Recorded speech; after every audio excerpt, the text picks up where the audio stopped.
नमस्कार, मैं doctor Maninder Ahuja, more than 40 years of experience in the health of women from adolescent to menopause। तो आज हम लाइफ के उस हिस्से की बात करेंगे जो हमारा लास्ट में आ रहा है, लाइफ के सबसे एंड में, मेनोपॉज। अब मेनोपॉज कोई बीमारी नहीं है, मेनोपॉज वैसे ही है जैसे आप लोगों को मेंस्ट्रुएशन शुरू होती है, फिर आप बीच में प्रेग्नेंट होते हैं, फिर प्रेगनेंसी के बाद की फेज है, तो उसके बाद मेनोपॉज आता है जबकि माहवारी आपकी बंद हो गई 1 साल के लिए।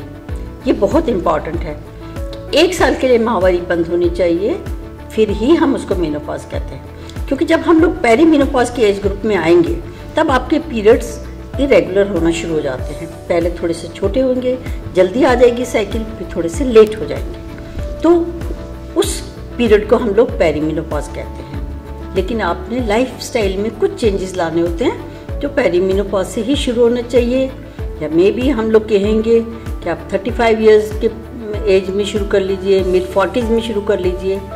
क्योंकि आपके साथ क्या होने जा रहा है इस मेनोपॉज एज में, आपके नेचुरल बॉडी के हार्मोन्स ख़त्म हो जाते हैं, क्योंकि आपका अंडाशय जो होता है उसमें अंडे ख़त्म हो जाते हैं। अब वो बॉडी के हार्मोन्स कम होने करके आपके बॉडी के काफ़ी सिस्टम्स के ऊपर इफेक्ट पड़ेगा। अब कौन कौन से सिस्टम है जिसके ऊपर भी इफेक्ट पड़ता है?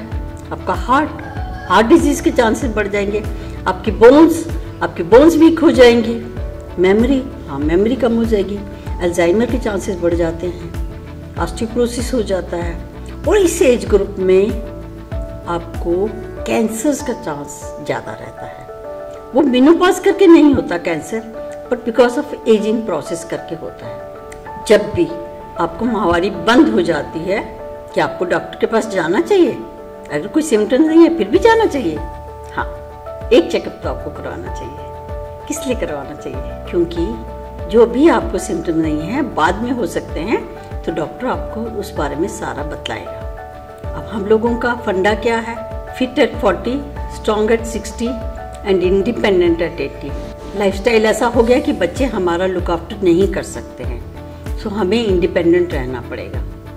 जब आप पहली बारी डॉक्टर के पास जाएंगे तो वो आपका बेसिक चेकअप करके एक बतला देंगे कि आपको पहले ही तो कोई बीमारी नहीं है, हार्ट डिजीज़ की, ब्लड प्रेशर की, डायबिटीज़ की, और कहीं पे कोई कैंसर बॉडी में तो नहीं है जो धीरे धीरे बढ़ रहा है और आपको पता भी नहीं चला है। तो जो कैंसर स्क्रीनिंग आपने करवानी है वो छाती का कैंसर, बच्चेदानी के मुंह का कैंसर, और बच्चेदानी का कैंसर, और अंडाशय का कैंसर। एक कैंसर और होता है, वो होता है रेक्टम का कैंसर। हमारे देश में कम है, फिर भी उसकी स्क्रीनिंग करवा लेनी चाहिए। तो बेसिक जब भी जाएंगे आप अपना हाइट वेट चेक करवाइए, क्योंकि अब आपका वेट बढ़ना शुरू हो जाएगा और वो कंट्रोल में रखना बहुत ज़रूरी है। नहीं तो वो आपकी हड्डियों के ऊपर जोर डालेगा, आपके जोड़ों के ऊपर जोर डालेगा, आप चल नहीं पाएंगी, ऑस्टियोआर्थराइटिस हो जाएगा, ऑस्टियोपोरोसिस हो जाएगा, आप में हार्ट की प्रॉब्लम हो जाएगी, डायबिटीज़ हो जाएगा, ओवरवेट के साथ आपके कैंसर्स हो जाते हैं। तो सारी प्रॉब्लम्स आपके ओवरवेट के साथ होती हैं। तो वेट को पहले ही कंट्रोल करना सीख लीजिए। सेकेंडली वो देखेंगे आपकी बॉडी में मैमोग्राफी करके, अगर आप 40 साल से ऊपर की उम्र है तो आपकी बॉडी में कोई कैंसर पहले ही तो नहीं है, तो इसलिए 40 साल की उम्र में एक आप अपना ब्रेस्ट कैंसर के लिए मैमोग्राफी भी करवा लीजिए। बच्चेदानी के मुंह के कैंसर के लिए, सर्वाइकल कैंसर के लिए आप पैप स्मीयर करवा लीजिए अगर पहले नहीं करवाया हुआ है, या visual inspection with acetic acid करवा लीजिए। सो बेसिक ये है, लिपिड प्रोफाइल करवाइए। आपको हार्ट डिजीज के चांसेस बढ़ रहे हैं इस एज ग्रुप में, इसलिए। और क्या करवाएंगे आप? Blood sugar. हमारी कंट्री डायबिटीज की कैपिटल है वर्ल्ड की, इसलिए ब्लड शुगर टेस्ट करवाना बहुत जरूरी है। और इसके बाद अगर आप हेल्दी हैं तो एवरी 2 years या 3 years चेक करवाइए। अगर आपको सिम्टम्स हो रहे हैं, और सिम्टम्स क्या हो सकते हैं? आपको हॉट फ्लशेज हो सकते हैं। हॉट फ्लशेज में क्या होता है? Immediately you feel very heat in your body and then you start perspiring. ठंडी गर्म तरेलियाँ इसको अपने लेमैन की लैंग्वेज में कहते हैं। नींद की प्रॉब्लम हो सकती है, मूड डिस्टर्बेंसेस हो सकते हैं, इरिटेबिलिटी हो सकती है। ये सारे जब प्रॉब्लम्स होंगी तो आपको इसके लिए ट्रीटमेंट लेना पड़ेगा। और डॉक्टर्स डिपेंडिंग अपॉन आपकी सिचुएशन आपको हार्मोनल ट्रीटमेंट दे सकते हैं या दूसरा ट्रीटमेंट भी दे सकते हैं। अब इसके बाद क्या है? क्योंकि हार्मोन्स कम हो रहे हैं, सो आपकी बॉडी में एट्रोफिक चेंजेस हो रहे हैं, आपकी योनि ड्राई होनी शुरू हो जाती है, संभोग नहीं हो पाता है, ये क्वालिटी ऑफ लाइफ इशू है। इसके बारे में हम बात कर रहे हैं, आप भी बात कीजिए, जाके ओपनली अपने डॉक्टर से डिस्कस कीजिए, क्योंकि हैप्पीनेस के लिए ये बहुत इम्पॉर्टेंट इशू है। उसके लिए सिंपल लोकल आपको मेडिकेशंस देंगे और आप ठीक हो जाएंगे। डायबिटीज़ है तो आपकी डाइट और लाइफस्टाइल मॉडिफिकेशन से ठीक होगा। सो डिपेंडिंग अपॉन आपकी कंडीशन आपको डॉक्टर एडवाइस करेंगे।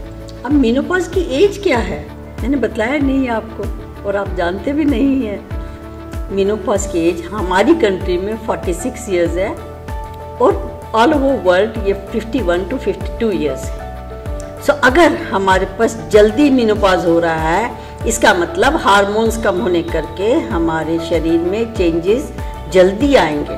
तो हमें जल्दी और हमेशा रेगुलरली चेकअप करवाना चाहिए ताकि हम लोग हेल्दी रह सके। सो अगर आपको प्रॉब्लम नहीं है फिर भी चेक करवाइए। अगर आपको प्रॉब्लम है तो वो आपको मेडिकेशंस देंगे। अगर आपको प्रॉब्लम के साथ कोई और बीमारी है तो उसका भी ट्रीटमेंट करके आपको हेल्दी रखा जाएगा, because we believe in healthy ageing now. So that means you have to remain independent till the last days of your life. Namaskar.